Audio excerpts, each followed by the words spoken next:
Atlanta Airport, the world's busiest, slowly returned to normal on Monday, December 18, after an 11-hour power outage caused by an underground fire stranded thousands of passengers in the southern U.S. metropolis and unleashed a storm of criticism.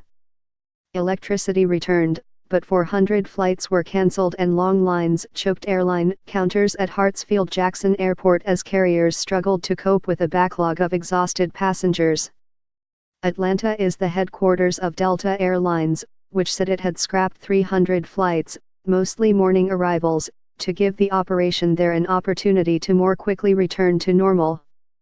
Delta said it had to scrap about 900 flights on Sunday, but expected its Atlanta schedule would return to normal by Monday afternoon. Power abruptly went out at the airport, which serves more than 100 million passengers a year, around 1:00 p.m. on Sunday, and was restored around midnight. Some passengers were unable to disembark from their planes for hours after landing, while others found themselves in darkened concourses, where even some water fountains stopped working.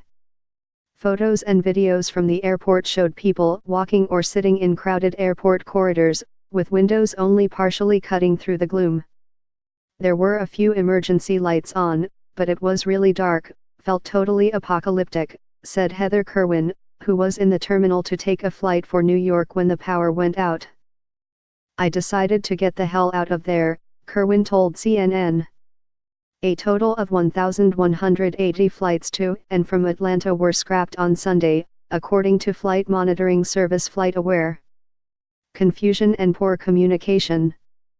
Georgia Power CEO Paul Bowers said switchgear ignited in an underground facility, knocking out power to the airport and also a backup feed.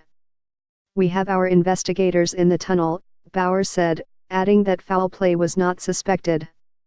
"We are apologizing for this occurring."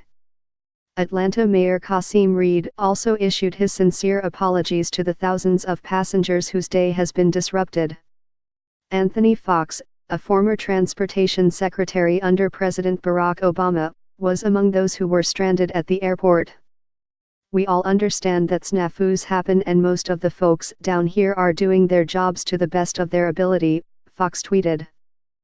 "But, whatever the cause, it feels like this one was compounded by confusion and poor communication." While stranded on the tarmac, he had written, "Total and abject failure here at Atlanta Airport today. I am stuck on at Delta flight, passengers and crew tolerating it. But there is no excuse for lack of workable redundant power source.